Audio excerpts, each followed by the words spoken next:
Sebuah benda pada permukaan dalam sebuah mangkok licin berbentuk setengah bola berotasi dengan kecepatan sudut konstan omega terhadap sumbu vertikal ya. Lihat gambar.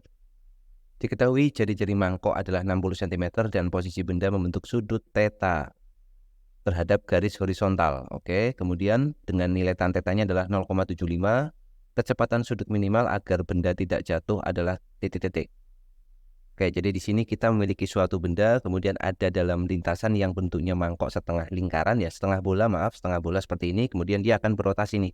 Dia akan berotasi di sisi atau di pinggir mangkok ini. Maka sudah pasti asumsi kita adalah bola ini atau benda ini tidak bergerak naik dan turun, maka lintasannya pasti berupa lintasan lingkaran seperti ini. Kemudian benda ini akan mengitari dalam bentuk lintasan. Nah, lintasannya berupa lingkaran ya. Jadi kita akan analisis bagaimana benda ini bergerak dalam lintasan lingkaran ini yang kita beri tanda warna merah ya. Jadi untuk yang warna merah ini atau lintasan warna merah ini dia akan memiliki jari-jari yang tidak sama dengan jari-jari R besar ini. R besar adalah jari-jari bola besarnya, padahal ini bentuknya kan bukan utuh bola, tetapi dia bagian di dalam bola ya. Maka kita cari dulu jari-jarinya berapa. Perhatikan gambar ini. Kita misalkan jari-jari untuk yang lingkaran warna merah ini adalah R kecil. Kemudian kalau kita perhatikan jarak dari posisi yang bola berada atau benda berada sampai di titik atas ini adalah jari-jari bolanya R besar.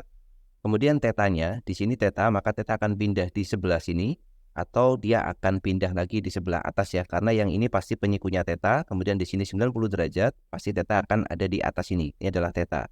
Berarti untuk R kecil itu nilainya itu sama dengan karena dia di depan sudut, nilainya adalah R dikalikan sin teta. Nah, sekarang kita sudah punya nilai dari jari-jari untuk lintasan benda tersebut. Kemudian kita akan gambarkan gaya-gaya yang bekerja pada benda ini atau pada balok tersebut. Kita gambarkan seperti ini, misalkan dia ada di garis bantuan yang miring ini, kita gambar baloknya ada di sini. Maka gaya apa aja yang bekerja pada balok tersebut? Yang pertama jelas balok memiliki gaya berat atau W ya, W-nya arahnya ke bawah. Kemudian nilainya adalah massa dikalikan dengan gravitasi. Kemudian balok ini memiliki gaya normal karena dia bersentuhan dengan sisi balok tersebut, sisi bola ya maksudnya, ini dia memiliki gaya normal. Nah, kemudian gaya normal ini akan kita uraikan. Yang pertama adalah gaya normal yang arahnya ke atas, ya, ke sumbu Y. Yang kedua adalah gaya normal yang arahnya ke arah kiri ya, ke arah pusat dari lingkarannya. Ingat tadi, lintasan dari balok ini adalah berupa lingkaran dengan pusat lingkarannya ada di sebelah kiri sini. Kita gambarkan ulang saja. Jadi seperti ini ya, lintasan lingkarannya dan pusatnya ada di sini. Kemudian sudut tetanya akan berpindah kalau kita perhatikan gaya normalnya kan tadi kita uraikan salah satu ke arah sumbu Y gini, maka tetanya akan pindah ke sini ya. Jadi ini adalah teta, berarti yang ke atas adalah n cosinus teta, kemudian yang ke arah kiri ini adalah n sin teta. Nah, kalau sudah seperti ini kita tinggal melakukan analisis atau melakukan analisis dinamikanya ya, pergerakannya. Kita lihat untuk yang ke sumbu Y, sigma FY-nya harus sama dengan 0 karena dia lintasnya berupa lingkaran. Jadi kita mulai dulu dari yang mudah, sigma FY itu harus sama dengan 0. Artinya gaya ke atas harus sama dengan gaya ke bawah. Kita memiliki n cos theta itu sama dengan mg atau n cos theta min mg sama dengan 0 juga nggak masalah ya. Ini buat persamaannya menjadi persamaan yang pertama. Kemudian kita lihat yang kedua adalah sigma Fx-nya.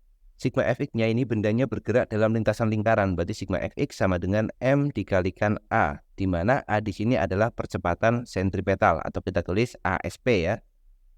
Sigma Fx yang bekerja adalah gaya yang arahnya menuju ke pusat, hanya ada satu gaya yaitu N sin theta, karena di sini lintasannya licin, jadi kita memiliki bentuk sigma Fx-nya yaitu N sin theta sama dengan M dikalikan A sentripetal, itu adalah karena yang diketahui omega, maka kita menggunakan omega kuadrat dikalikan R kecil.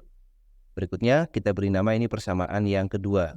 Nah, maka dengan cara membagi persamaan 2 dan persamaan 1 untuk eliminasi N, gaya normalnya kita bisa dapatkan persamaan. Jadi 2 kita bagi dengan persamaan 1 ya. Jadi untuk mengeliminasi tidak harus dilakukan substitusi, kita juga bisa langsung membaginya.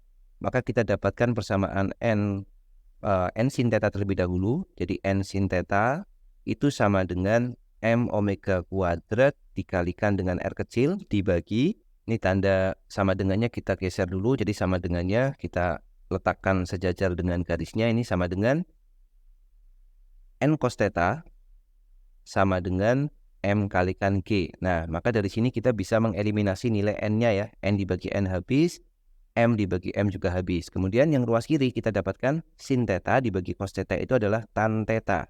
Ini sama dengan tan theta, sama dengan yang ruas kanan adalah omega kuadrat dikalikan R dibagi dengan G. Yang ditanyakan di sini adalah nilai omeganya ya. Jadi kita buat omeganya sendiri, maka G dikalikan, atau kita tulis lagi di sini ya lanjutannya. Jadi G dikalikan tan theta, kemudian dibagi dengan R, itu sama dengan omega kuadrat. R-nya tadi sudah kita dapatkan juga. Nilai R-nya adalah R besar dikalikan sin theta. Kita ganti sekalian. Jadi G dikalikan tan theta, kemudian dibagi dengan R besar dikalikan sin theta, itu sama dengan omega kuadrat.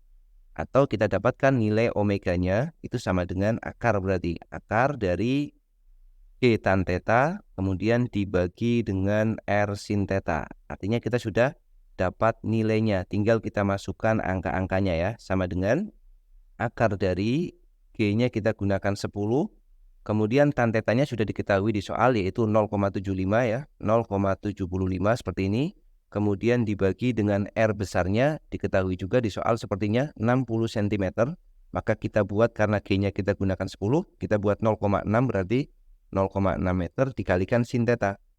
Nah, nilai sin theta itu kan belum tahu ya. Yang tahu kita adalah nilai tan theta. Maka untuk mendapatkan sin theta, kita bisa gunakan perbandingan segitiga seperti ini. Kalau sudah tahu salah satu sudutnya atau salah satu nilai trigonometrinya, yang lain pasti bisa dicari.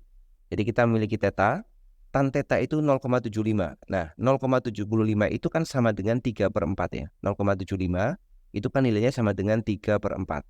Berarti kalau tan theta itu sisi depannya adalah 3, sisi sampingnya adalah 4. Maka sisi miringnya pasti 5 dengan menggunakan Pythagoras. Berarti nilai sin theta-nya dari gambar ini bisa didapatkan, sin itu depan dibagi miring ya, 3 dibagi 5. Sin theta-nya adalah 3/5, kita gantikan di sini, 3/5. Nah, sekarang kita tinggal melakukan perhitungan. Untuk memudahkan sepertinya akan kita buat dalam bentuk pecahan saja ya. Jadi ini akar, ini cuma masalah perhitungan saja. Silakan bisa menggunakan cara yang paling disukai ya. Jadi ini 10, 0,75 kita akan buat menjadi 3/4. Kemudian dibagi dengan 0,6 kita buat jadi 6/10 dikalikan 3/5. Kemudian 3 yang atas dengan 3 yang bawah otomatis bisa kita coret ya. Maka kita dapatkan akar dari seperti ini, kita buat perkalian. Ini kan 10 dibagi 4, 10/4, kemudian dikali yang bawah itu kan 6/50 ya, maka kita kalikan dengan 50/6 karena dibagi sama dengan dikali tapi kita balik ya. Jadi seperti itu untuk memudahkannya. Maka kita bisa peroleh nilainya adalah sama dengan akar dari yang atas ini, bagian pembilangnya itu kan 500 ya. 500 itu kan sama dengan 10 akar 5. Jadi 10-nya kita keluarkan, akar 5-nya kita biarkan. Jadi 500 itu 10 akar 5, kemudian dibagi yang belakang atau yang bawah itu kan 36 ya. 6 dikalikan 24 ya, maaf, 24. Jadi akar 4-nya kita keluarkan jadi 2, sisanya tinggal akar 6. Jadi hasil akhirnya adalah 5 dikalikan akar 5/6. 5 itu dapatnya dari 10/25, akar 5/6-nya kita satukan lagi. Nah, masalahnya di dalam jawaban ini tidak ada bentuk yang 5 akar 5/6. Semuanya dalam bentuk depannya 10, maka kita lakukan manipulasi sedikit ya di matematika. Jadi caranya adalah kita kalikan 2/2. Kita kalikan 2/2 seperti ini ya. Jadi yang ini kali 2, kemudian per 2. Nah, 5 kali 2, kayak kita geser dulu mungkin. Sekarang bagian yang depan atau bagian yang luar akar itu kan kita kalikan biasa. 5 dikali 2 itu 10. Kemudian yang 2 bawah kita masukkan ke akar. Jadi ini akar. Ya, berarti ini jadi 5 dibagi dengan 2 yang ini kita masukkan ke dalam akar kan jadi 4 ya. 2 masuk akar kan jadi 4. 6 dikali 4 itu 24. Nah, 10 akar 5/24. Apakah sudah ada jawabannya?